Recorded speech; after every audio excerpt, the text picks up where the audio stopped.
خواتین و حضرات، انفیکشن کنٹرول سوسائٹی آپ کی آگاہی کے لیے اور آپ کی رہنمائی کے لیے ایکسپرٹس، ڈاکٹرز اور اسپیشلسٹ کی رائے کے بارے میں بھی مضامین آپ کی سماعت کے لیے پیش کرتی ہے۔ ہم آپ کو پروفیسر ڈاکٹر راشد ضیاء کا انٹرویو سے معلومات حاصل کر کے اور آپ کی معلومات میں اضافہ کرنا چاہیں گے۔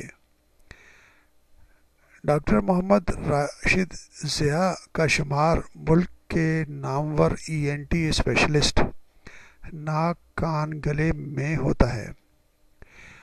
6 گولڈ اور متعدد سلور میڈل لے کر MBBS میں ٹاپ کیا اور یونیورسٹی میں 5 سال تک بہترین گریجویٹ قرار پائے۔ انہوں نے پوسٹ گریجویٹ کے بعد FCPS FICS امریکہ کی ڈگریاں حاصل کی، جبکہ عملی تربیت امریکہ، اٹلی، ملیشیا اور آسٹریلیا کے ممتاز اداروں کے ڈاکٹرز اور سرجن سے حاصل کی۔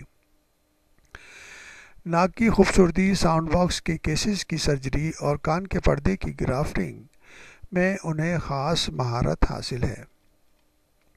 ان کے تحقیقی مقالے دنیا کے ممتاز طبی جریدوں میں شائع ہو چکے ہیں۔ ڈاکٹر صاحب فی الوقت جناح ہاسپٹل اور علامہ اقبال میڈیکل کالج لاہور میں ناک، کان اور گلے کے شعبے کے انچارج ہیں۔ ایک ملاقات میں جو کہ رؤوف ظفر، جو کہ اخبار جنگ کے نمائندے ہیں، ان سے امراض ناک، کان، گلے کے بارے میں انٹرویو لیا گیا، اس سے اقتباس آپ کو کی سماعت کے لیے ہم پیش کرنا چاہیں گے۔ ڈاکٹر صاحب سے پوچھا گیا کہ ڈاکٹر صاحب، یوں تو جسم کا ہر عضو اپنی جگہ اہم ہے، لیکن ناک، کان، گلے کی اہمیت بھی کچھ کم نہیں، اس بارے میں آپ کیا کہیں گے؟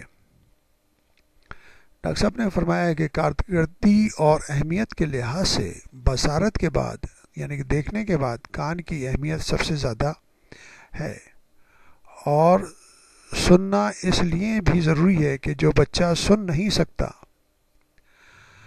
وہ بول بھی نہیں سکتا۔ کان کا کام صرف سننا ہی نہیں، جسم کا توازن برقرار رکھنا بھی ہے۔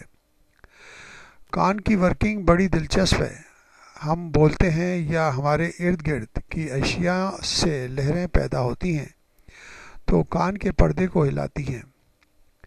پردے کے آگے ایک ایمپلیفائر نظام لگا ہوا ہوتا ہے، جس کے آگے نفیس پانی کی ایک تہہ ہوتی ہے۔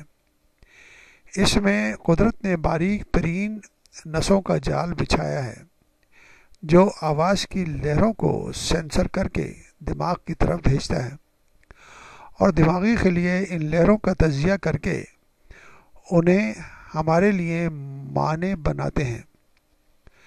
بچپن میں جو آوازیں سکھائی جاتی ہیں، یہ اس کے مطابق مطلب اخذ کرتا ہے۔ مثلا آپ کے سامنے اگر کوئی اجنبی زبان بولی جا رہی ہو تو کان کا پردہ اسے سن کر دماغ کی طرف بھیج تو دے گا، لیکن اس کا مطلب نہیں نکال پائے گا۔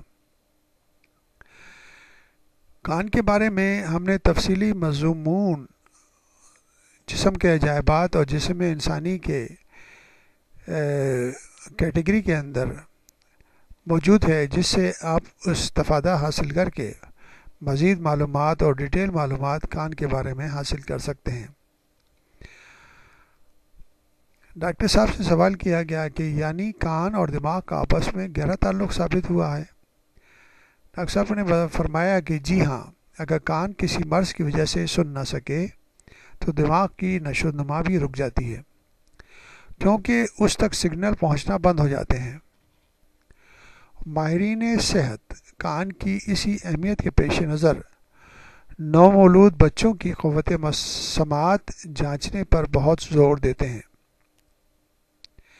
سوال یہ کیا گیا کہ بہرا پن کیوں ہوتا ہے؟ ڈاکٹر صاحب نے فرمایا کہ بہرا پن ایک انتہائی شکل ہے، لیکن اس سے پہلے ان وجوہ کو جان لیں جس سے قوت سماعت متاثر ہوتی ہے۔ بعض اوقات کان کے بیرونی حصے میں میل یا فنگس جمع ہونے سے سماعت متاثر ہوتی ہے، جبکہ ایک اور وجہ کان کے درمیانی حصے میں موجود باریک اور چھوٹی ہڈیوں کا پیدائشی طور پر حرکت نہ کرنا، کان کے پردے کا پھٹ جانا، درمیانی حصے میں ریشے کا پڑ جانا یا رسولی کا بن جانا، ان وجوہ سے بھی قوت سماعت متاثر ہو سکتی ہے۔ ان امراض کا 90% تک علاج ادویہ، میڈیسن یا معمولی آپریشن سے ممکن ہے۔ پھر جہاں تک بہرے پن کا تعلق ہے تو بچوں میں جزوی بہرا پن ناک کے بڑے ہوئے غدود، انفیکشن یا ناک کی ٹیڑھی ہڈی کی وجہ سے بھی ہو سکتا ہے۔ کن پٹی پہ چوٹ لگنے، استاد کے تھپڑ یا کان کے بل زور سے گرنے سے بھی یہ بیماری لاحق ہو سکتی ہے۔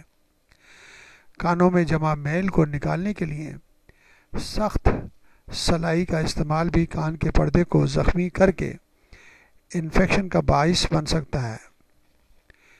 لہذا کان میں کوئی سخت چیز ڈالنے یا کان میلیوں سے کان صاف کرانے سے گریز کرنا چاہیے۔ کئی لوگ سخت شور والے کارخانوں میں کام کرتے ہیں اور ایسے مقامات پر کام کرنے والوں کو کانوں میں پلگ ڈال کر کام کرنا چاہیے۔ اسی طرح کبھی کبھار کانوں میں پانی چلے جانے سے بھی انفیکشن ہو جاتا ہے۔ کان کا ایک اور عام مرض کان کے شور یا گھنٹیوں کا سنائی دینا ہے۔ زیادہ تر مریضوں میں اس کی کوئی خاص وجہ تشخیص نہیں ہوتی۔ اسی طرح مکمل بہراپن بھی پیدائشی ہو سکتا ہے، لیکن اس کی شرح بہت کم ہے۔ اس وقت پوری دنیا میں 25 کروڑ یعنی کہ 250 ملین افراد بہرے پن کا شکار ہیں، جبکہ پاکستان میں پیدا ہونے والے ہر 200 بچوں میں سے ایک بچہ اس میں مبتلا ہے۔ اب بہرے پن یا قوت سماعت میں کمی کے زیادہ تر امراض کا علاج اس لیے ممکن ہے کہ سرجری نے سائنس اور ٹیکنالوجی کی طرح بہت ترقی کر لی ہے، جس کی وجہ سے کان کے مسائل کا علاج کرنا آسان ہو چکا ہے۔ تو جب بھی کوئی پرابلم ہو تو بہتر طریقہ یہ ہے کہ فوری طور پر کسی ماہر ENT اسپیشلسٹ کو رجوع کر کے اور مسائل کو حل کرنا بچوں کی صحت کے لیے بہت ضروری ہے، کیونکہ اگر سماعت صحیح نہیں ہوگی تو بچہ بول بھی نہیں سکے گا اور وہ گونگا ہو جائے گا۔ تو اس لیے ضروری ہے کہ صحیح طرح ڈائگنوز کر کے اور اس کا علاج کرا کے مسائل کو حل کیا جا